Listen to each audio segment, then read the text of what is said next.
এক গ্রামের পশ্চিমে একটা মাঠের কোণে একটা বিশাল বড় তাল গাছে একটা এক নেড়ে ডাইনি থাকতো।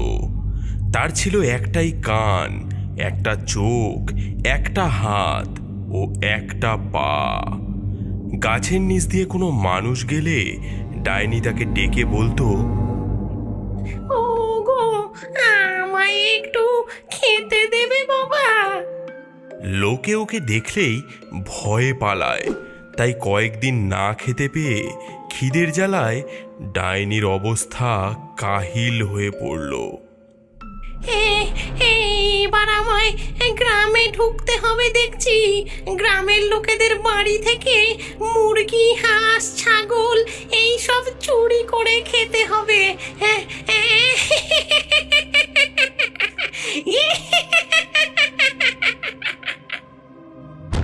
তাই রাতের বেলা সেই ডাইনি গাছ থেকে নেমে গ্রামে ঢুকে গরু, ছাগল, মুরগি ধরে ধরে খেতে শুরু করলো।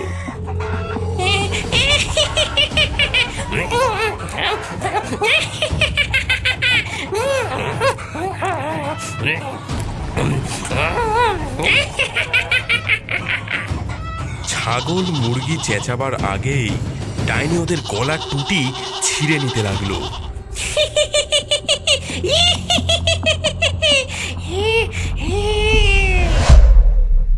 একদিন দুপুরবেলা ভোম্বল মায়ের কাছে গিয়ে বলল, মা মা আমায় কটা পিঠে দাও না মা, খাবো। এই নে, নিয়ে যা। যাই, মাঠে গিয়ে একা একা খাই।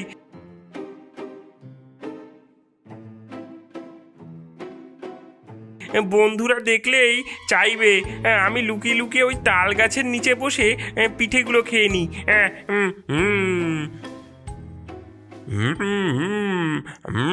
টেস্টি।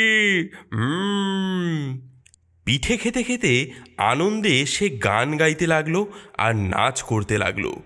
এই দেখে এক নেড়ে ডাইনি মনে মনে বলল, আহা, কতদিন মানুষের মাংস খাই না। রোজ রোজ হাঁস, মুরগি, ছাগল খেতে খেতে জিভে একদম চড়া পড়ে গেল। এই ছেলেটাকে ধরে যদি খেতে পারি তাহলে তো খুব ভালো হয়। উফ, কি নাদুস নুদুস ছেলে।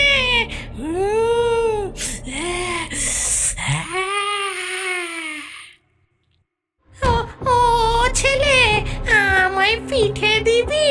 অনেকদিন কিছু খাইনি রে। তুমি পিঠে খাও? হ্যাঁ। আচ্ছা, দিচ্ছি। এই ছেলেটা তো আমায় দেখে ভয় পেল না, দৌড়েও পালালো না। নাদুস নুদুস বোকা একটা ছেলে, কি মজা হবে। এ যদি আমার কাছে আসে তাহলে আমি খপ করে ওকে ধরে ফেলবো, তারপর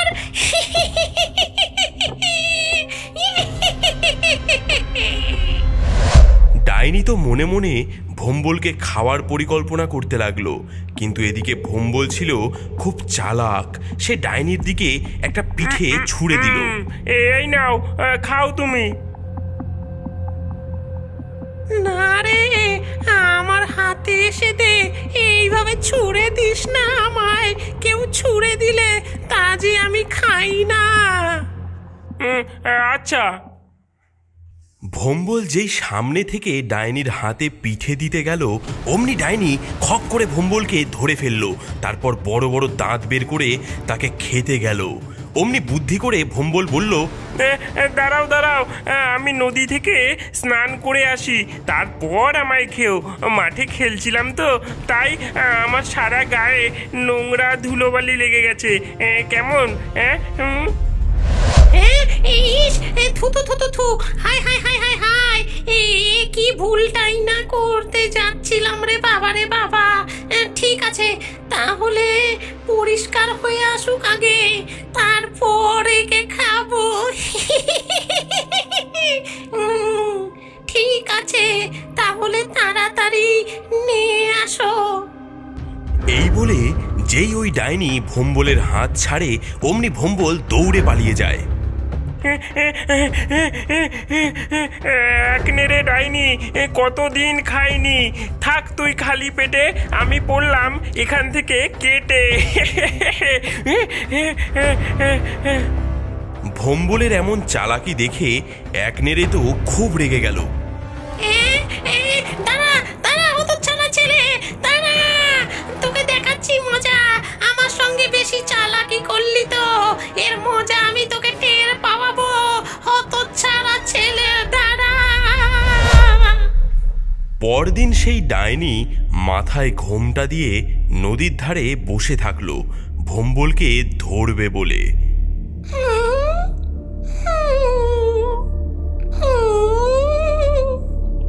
উফ, কতক্ষণ ধরে বসে আছি, কিন্তু ওই ছেলেটাকে তো এখনো দেখতে পেলাম না। এদিকে বিকেল গড়িয়ে সন্ধে নামছে, খিদেও যে পেয়েছে জোরে। ওই তো কতগুলো হাঁস যাচ্ছে প্যাক প্যাক করতে করতে। ওগুলোকেই ধরে ধরে খাই। ওই ছেলেটাকে ধরবো বলে যে বড় থলিটা এনেছি ওতেই ভরে নি। যাই যাই যাই, তারপর তাল গাছে উঠে বসে বসে খাবো।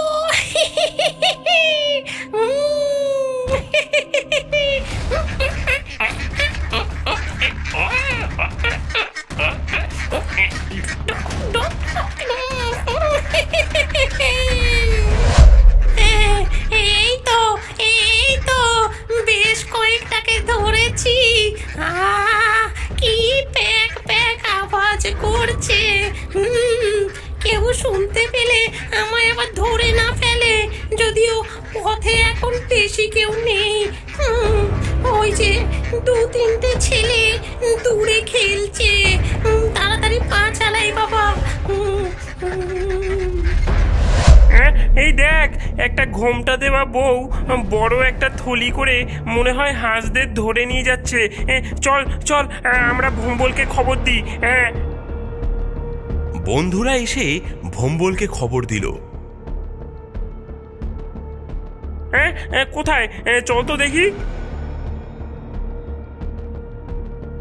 ভম্বল বন্ধুদের সাথে এসে দেখলো একটা ঘোমটা মাথায় দেওয়া বউ যাচ্ছে পিঠে একটি থলি নিয়ে, যার ভেতর থেকে হাঁসের ডাক শোনা যাচ্ছে। আর বউটা ঘোমটা তুলে এদিক ওদিক তাকাচ্ছে যে কেউ তাকে দেখছে কিনা। ভম্বল একবার দেখেই ওকে চিনতে পারলো। সর্বনাশ! আরে ওটা একটা এক নেড়ে ডাইনি, আমি চিনি ওকে। তোরা ওর সামনে যাস না কেউ, আমরা ওকে দূর থেকে লক্ষ্য রাখি। ডাইনি খানিক পথ হেঁটে থলিটা একটা গাছের তলায় রেখে জল খেতে নদীতে গেল। ভম্বল সেই ফাঁকে থলি থেকে হাঁসগুলোকে বের করে ফেললো।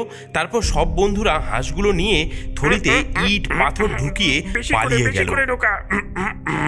ডাইনি এবার ভালোভাবে মজা টের পাবে। হ্যাঁ, চল চল চল চল চল। ডাইনি জল খেয়ে এসে থলিটা পিঠে তুলে হাঁটতে লাগলো। কিছুটা পথ গিয়ে খুব ভারী লাগছে বলে আর হাঁসের শব্দ শুনতে না পেয়ে থলিটা নামিয়ে সে খুলে দেখলো থলি ভর্তি ইট পাথর, হাঁস নেই। আমার কি সর্বনাশ হলো গো! এই শয়তানিটা কে করলো আমার সাথে? ছাড়বো না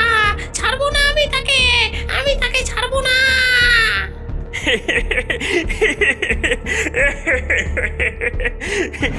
এক নেড়ে ডাইনি, কতদিন খাইনি, থাক তুই খালি পেটে, আমরা পড়লাম এখান থেকে কেটে। এক নেড়ে আরও রেগে গেল ভম্বলের ওপর এবং চেঁচিয়ে বলল, দাঁড়া, আমাকে বারবার ঠকানো আমি বার করছি। একবার তোকে ধরতে পারলে চিবিয়ে খাবো। তারপর বেশ কিছুদিন কেটে গেল। ভম্বলকে না ধরতে পেরে ডাইনি তো রাগে পুড়তে লাগলো। ওই ছোট্ট শয়তানটাকে যতদিন না আমি খেতে পারছি ততদিন আমার মনে শান্তি নেই। কি বিচ্ছু ছেলে একটা! এখন ভোর হয়েছে, যাই নদীর পাড়ে গিয়ে বসে অপেক্ষা করি। ছেলেটা নদীতে যখন স্নান করতে আসবে তখন ওকে ঠিক ধরবো। এবার আর পালাতে দেব না বেটাকে। ডাইনি আবারও নদীর পাড়ে বসে ভোম্বলের জন্য অপেক্ষা করতে লাগলো। উফ, কতক্ষণ ধরে বসে আছি, এখনো তো ছেলেটা এলো না। এ গ্রামে তো আর কোনো বড় নদীও নেই, সবাই এখানেই স্নান করে, এখানেই জল নিতে আসে। দূর দূর দূর, থাকতে থাকতে ঘুম পেয়ে যাচ্ছে। বেটা কখন আসবে কে জানে।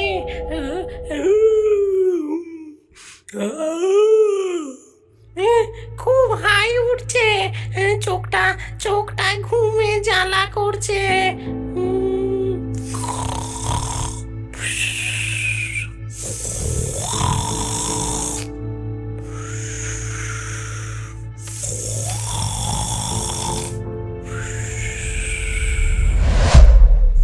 যাই, তেল মেখে নদীতে যাই, স্নানটা সেরে আসি। মা, ও মা, নরুনটা দাও তো, নখগুলো বড় হয়েছে, নখগুলো কাটতে হবে। এই নে নরুন। দাও। আরে নরুন নিয়ে কোথায় ছুটছিস? নদীতে স্নান করতে যাচ্ছি, পাড়ে বসে নখটা কেটে নিয়ে ডুব দিয়ে আসি। ভোম্বল নদীর ধারে গিয়ে পাড়ে বসে নখ কাটতে লাগলো। ঠিক সেই সময় ডাইনির ঘুম ভেঙে গেল। ঘুমিয়ে পড়েছিলাম, কে জানে হয়তো ওই বেটা নদীতে এসে স্নান করে চলে গেছে। দেখি দেখি আরেকটু অপেক্ষা করি। আরে ওই তো বেটা এসেছে। এবার আমার হাত থেকে কোথায় পালাবি? ধরি বেটাকে। এইবার কোথায় পালাবি? আজ তোকে আমি ছিঁড়ে খাবো। দেখি কি করে পালাস আমার হাত থেকে। খুব চালাকি করেছিলিস, তাই না?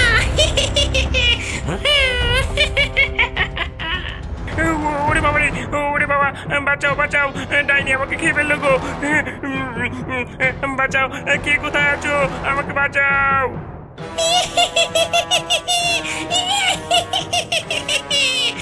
এই ভর দুপুরে নদীর পাড়ে কে তোকে বাঁচাতে আসবে রে?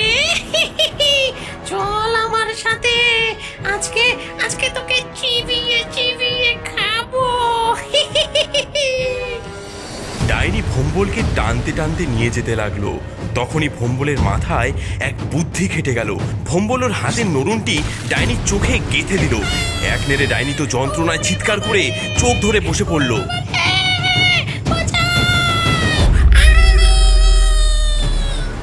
ভোম্বল আরো কয়েকবার ওর হাতে পিঠে মেরে ছুটে পালিয়ে গেল গ্রামবাসীদের ডাকতে। ওগো তোমরা কে কোথায় আছো? শিগগির এসো নদীর পাড়ে, ওখানে একটা এক নেড়ে ডাইনি বসে আছে। সে আমাকে ধরতে এসেছিল, আমাকে খেতে এসেছিল। আমি নরুন দিয়ে ওর চোখে মেরে পালিয়ে এসেছি। তোমরা কে কোথায় আছো? সবাই আসো, বাঁচাও।